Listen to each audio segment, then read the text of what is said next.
Hey guys, Jay here. So in this video today, I want to give you guys a update on the Rake Stomper. I know in the previous video, I said that I am giving up on this setup because it seems to fall off like massively in the later stage of the campaign. But apparently I used it to get through the campaign because I really want to try and push it.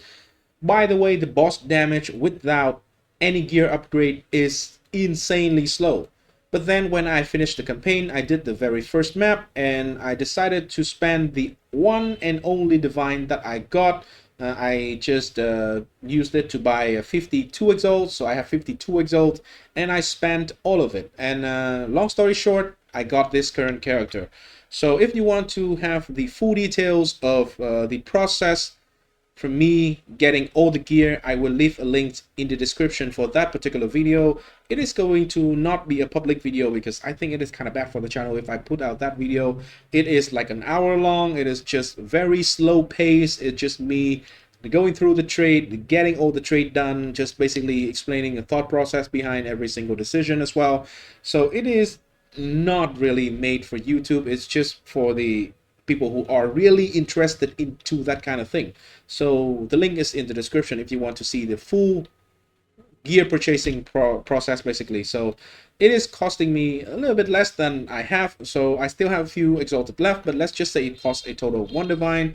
The result is I am having around 700 strength right now, a little bit more than 700 strength, 3.3k life, 200 life regen, and yeah, there are quite a few more things that I can actually improve with this character. So for example, the base armor here, I need to wait for level 70 and then try to get like a steel plate base for 2.5 up to 2.5% regen as well. That is going to be very big. If I really want to have, like for example, an additional reservation, the base chest for 30 spirit is going to be very good. We are not really locked into one particular base in this case if we just have enough attribute for it. So there is a fine balancing act over there. The main skill I am using is still Rake. So Rake is currently linked to Martial Tempo, Brutality, Stomping Ground. My next upgrade, I think I will farm a little bit and try to have a fourth link over here, and I will put close combat into it. You will see that my damage on average here tooltip is 9, but the main thing that is dealing the damage is actually not the Rake, but the Stomping Ground. So Stomping Ground, the skill, how it functions is it will be a separated attack. Actually, it does not count as attacking by your weapon. It seems like it is like an unarmed attack. You use your feet or something. So this is Sparta, but we don't use a spear. We just kick the enemy. In fact, we kick the ground that, make the enemies falls over, basically. So anyway, that means I don't need a weapon with damage. The things that is going to scale the damage for me is going to be attack speed on the weapon. So the faster the weapon is, the faster the attack speed of the Rake is, and the faster you can apply more Stomping Ground damage. And yeah, I just have a weapon with attack speed and strength. All the gear is pretty much just trying to get as much strength as possible. Some of these are random craft. I bought the base with some stat and then slam on it. Some of them, like, is a completed item before I bought them, and yeah, you can see that a lot of them are not even socketed because I don't have any socket left, or I don't have any specific rune that I want to put in here. So I think that I might want to eventually just switch out of this 75% lightning resistant. Right now I am having a little bit more, so if I just put all the runes that I still have left, I can easily cap my lightning resistant, and therefore I can just remove this one. Maybe I can get 15% life. I think this is going to be a big boost in overall defense. Maybe I can get later the physical damage from hits taken as fire, and maybe unaffected by ignite or something. Maybe this one armor applies to chaos because I don't have a lot of chaos resistant. We will see what we can do, but these armor nodes seems to be just the best choice for early game, as the gear is not that good. I have very limited amount of resistance, especially chaos resistant in the gear here. So maybe this node can be good as well. So I will try to, oh, actually I should be trying this one very soon. I don't think it is going to be a problem, by the way. So anyway, let's just go to a C page map. This is only tier 1. I only have tier 1 right now, so it is the thing that I can do. This map does have a boss, and so we can see what the damage looks like for clearing and for uh, mapping and killing bosses, right?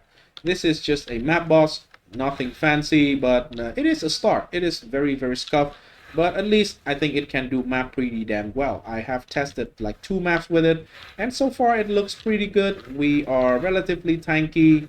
We have cap resistances very easily with the Ascendancy. And the gear, pretty much I focus around having as much strength as possible, some additional life, and some additional resist to cover, you know, the rest of the resistance that we need. Okay, that is a pretty tough situation, but as you can see, we have multiple chance to actually move away from like dangerous enemies like that one. Crimson Amulet. Okay. The reason why I decided to go for this setup is I kind of want to keep the playstyle of like brain dead, just hold down one single button, and that's it. I think that playstyle is just the best to me. I'm not someone who is very good at combo. I am horrible at League of Legends. And yeah, therefore I don't want to recreate a League of Legends character in here. I don't want to play Pantheon. If I want to play Pantheon in League of Legends, I would just go to League of Legends and play Pantheon. I want to play Pantheon against these white mobs, right? So, Mr. White Mob on Reddit, please do excuse me. I don't want to play with you. I just want to murder you.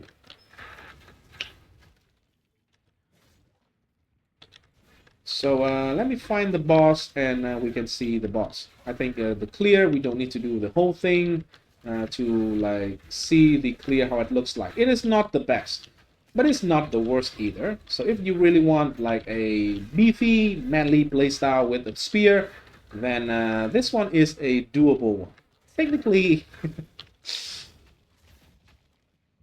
ah, technically we are not even doing damage with the spear. Is the spear just enable the ability to use the rake skill, which is the delivery method, the best delivery method of stomping ground. So, ooh, there is the boss room. Nice. It is this guy. This guy hits actually pretty hard, so maybe sometimes we will have problems. Okay. So this is the damage we are looking at. I literally just am holding down the rake button in my my E key. It is name locking into the monster. So I don't think it can be any kind of like brain dead, more brain dead than this one. So yeah, that is the map, that is the boss, and that is the build at the current stage. I will leave the link in the description to the Mobilitic link.